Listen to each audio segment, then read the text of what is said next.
This is my brother's e46, and today we'll be installing a limited slip differential. Unfortunately though, we'll run into some major issues, like this culprit. Sweet. I already have reinforced the subframe on this car like quite a while ago. My brother and I decided to redo everything again, just not right now, but some of the pieces, like the exhaust mounting, metal pieces right there, I'll sandblast them. So the thing is with these bolts, they are in a really bad condition, and yeah, the header bolts have never been off in the past 5 years. How do I know? Well, it was my car before, so I have never taken them off. Yeah, I've drenched them in oil for like the last hour, so let's hope that we get them loose without breaking them. And it broke, nice. Unfortunately, I only managed to get one bolt loose, but look at the state of the others. There's no thread left. Somewhat disappointing, but there's not much I can do about it now. So I'll just drill 3 holes through the headers and then fix it with some bolts and nuts. That's better for the future anyways, but yeah, whatever.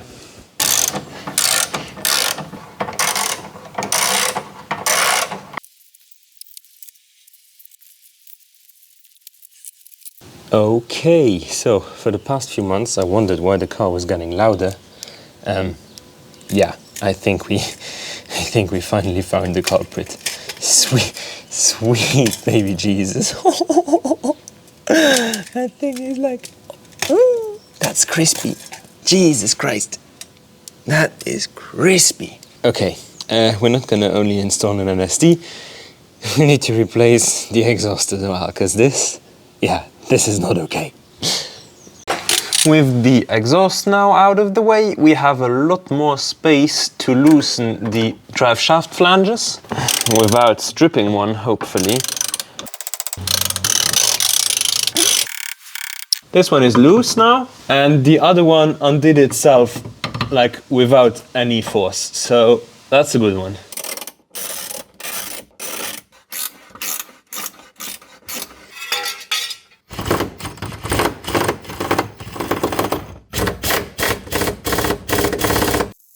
All this work was just done 3 years ago. I grinded the subframe down using wire wheels, and there was no rust there. Yeah, everything started rusting again after like 2-3 years. That ain't good. It kind of pains me to see a car I've put so much effort into restoring the rear subframe just rust again like 3 years after. What I did wrong was following YouTube, because everybody always says, yeah, just hit it with a wire wheel, a bit of rust converter, and it's good to go. No, it's not. You have to thoroughly derust it, either mechanically with sandblasting and then further chemical treatment, or chemically derust it, because otherwise it's just gonna come back and be worse in like 2-3 years. So don't use wire wheels.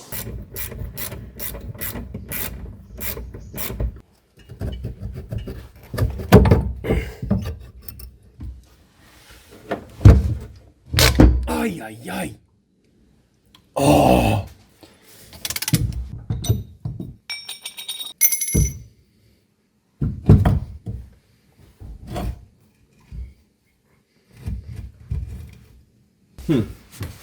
Thank goodness that these smaller case diffs are so much easier. That went pretty smooth. Before taking out the unit, we have to remove all the oil. I haven't drained it yet. Also, I'm going to clean it very thoroughly with brake cleaner. There's always a lot of oil, coal and deposits in these. And then we're going to install the LSD conversion kit, but we're going to sandblast the cover and clean the housing.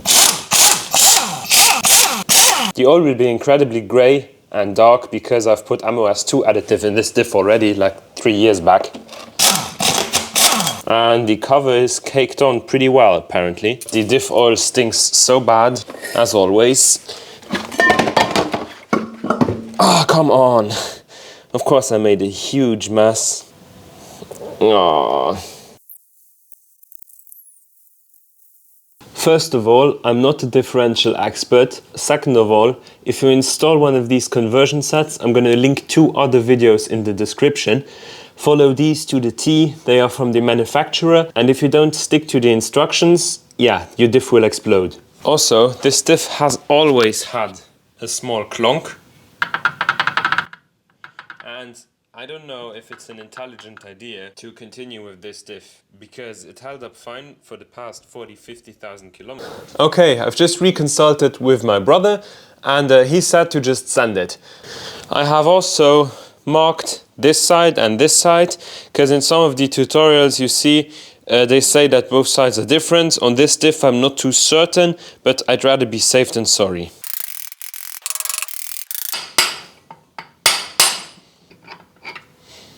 And now we have to take out these seals. In case you're wondering, yes, I am using the Racing Diffs kit. It comes with a new central pin, and I think the central pin is the reason why we have noise in our differential, because I can see a tiny bit of play. Maybe that one is a bit worn. Installation instructions, and there's oil seals for both sides, so you can press these out without having to reuse them, which is pretty much impossible. And yeah, do pay attention. If you have a 188K diff like in the e46, this kit fits. If you have a 188mm diff like in my e34, this kit doesn't fit, so make sure to choose the right one. First one's out, and there's a ton of oil that's gonna drip out. And now you have a snap ring to remove on both sides. This is going to be tough, I already know it. I hate snap rings, such an annoying task to remove them. I got both of these big, thick circlips out using these pliers, these circlip pliers.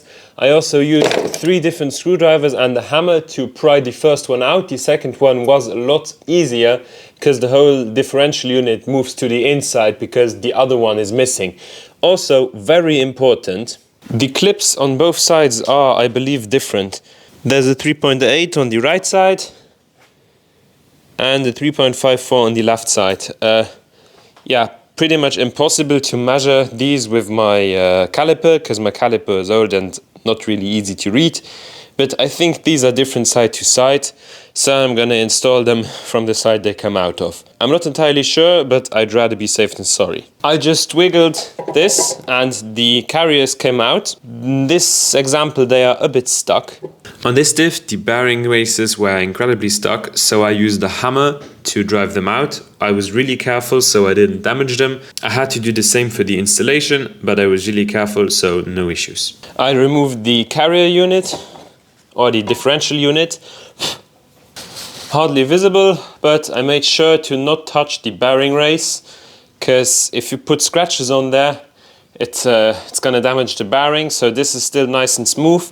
I'm gonna mark these sidewise as well.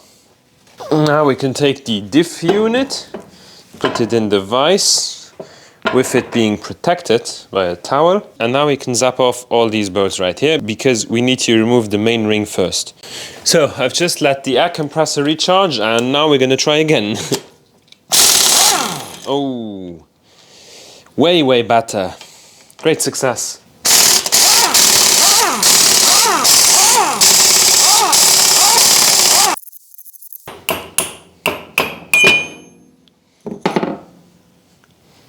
Main ring is off. We can try to push this central pin through, which is the last thing we need to remove.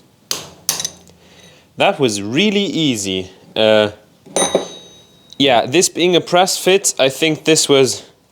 Yeah, there's play in there. And the new shaft is thinner to make space for this intermediate piece. And you have one nut at the other end to lock it. You need to put a lot of thread locker onto this thread, because if this bolt comes loose, this thing can go out, and if this thing goes outwards, it can get mangled between the gears, and that's a guaranteed destroyed diff. So yeah.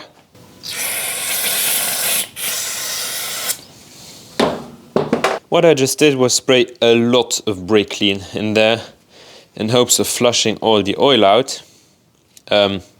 Yeah, I don't want this diff to explode. And then we can assemble the intermediate piece. There's just 4 springs that go into the 4 grooves. And then you have these little installation aids, which you have to screw in. Now I'm just gonna put that in here at approximately the middle, and then squish these springs. until I have enough room to get the installation aids in there.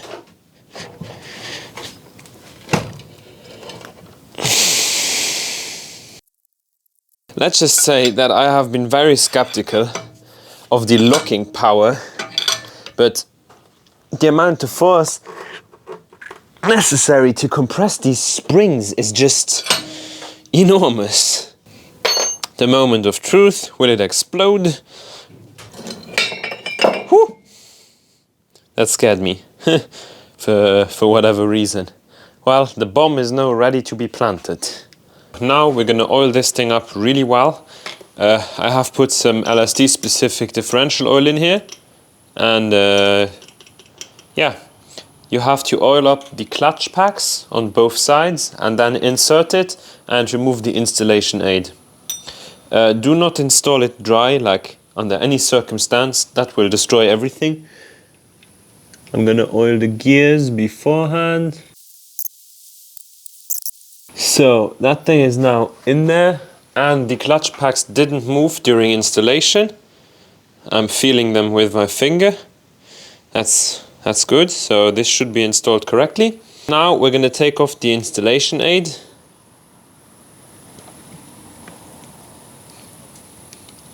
There is so much pressure on there, on these springs, it's crazy.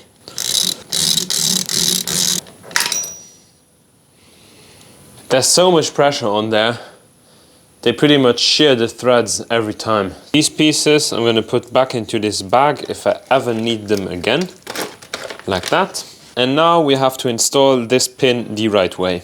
Since I don't want this unit to fail, I've decided it would be best to install it how Racing Diffs do it and use my press. This one is very small, but it should get the job done. I hope so. That was so much easier than with a hammer. And now one of the most important steps. This bolt needs thread locker to not unscrew and loose this piece, which will destroy the diff. But this is not the through hole, this is a closed hole. So if you only put thread locker onto the threads of the bolt and you tighten the bolt, the air trapped at the bottom of the thread will compress and press the thread locker through the threads towards the outside. So the threads on the inside will not get good thread locker application. Therefore the chance of losing this bolt and this piece is higher.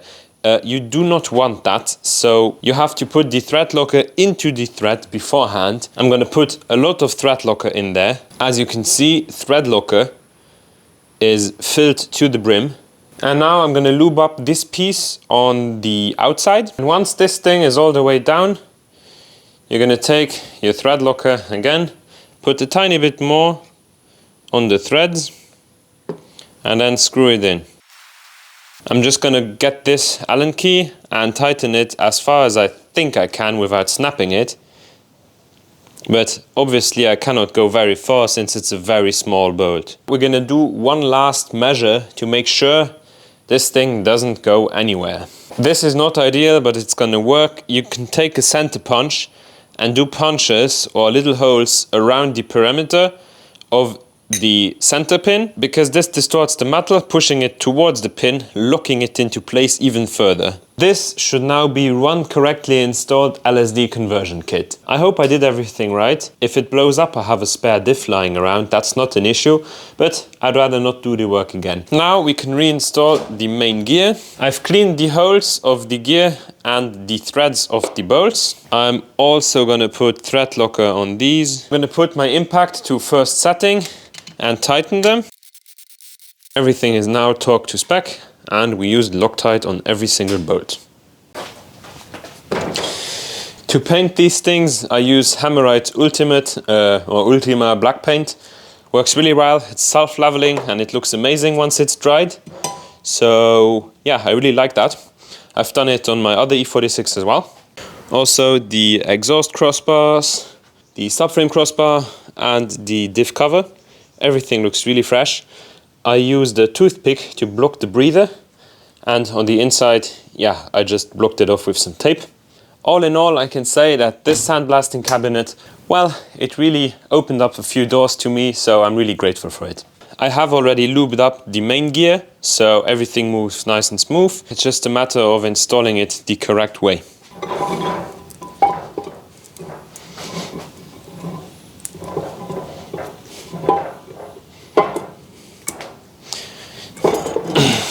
This was the right side, I know it because I've marked it.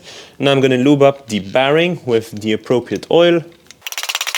Also, there is a tiny hole so that oil can pass through, and the opening of the circlip must be right there on the correct position. So yeah, that's one thing to pay attention to. Installing circlips is really boring, so I've decided to turn my back towards the camera during this whole segment.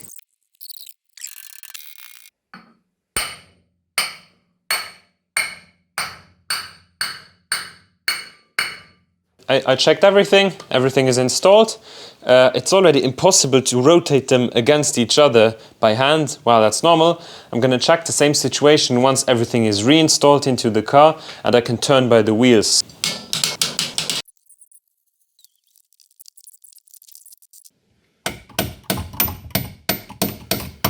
I wanted to end the video with a big smoky burnout turning all two tires instead of the usual one wheel peel like this. Fate had a different idea. The clutch was never renewed, so it's probably the original unit with 250,000 kilometers. Yeah, safe to say the clutch was no longer grabbing and I revved it to the moon while trying to do a big smoky burnout, on private grounds obviously. And yeah, we've already ordered all the parts, and guess who's gonna speedrun a clutch change? Yeah, that's gonna be me. If you've liked this video and would like to see some more content on this, or those two baskets, then you can like and subscribe. If you'd like to support the projects even further, there's also a few small memberships, but yeah, that's not necessary at all. Just sometimes a little help goes a long way. Enough talking, I hope you enjoyed this video and see you next week. Ciao!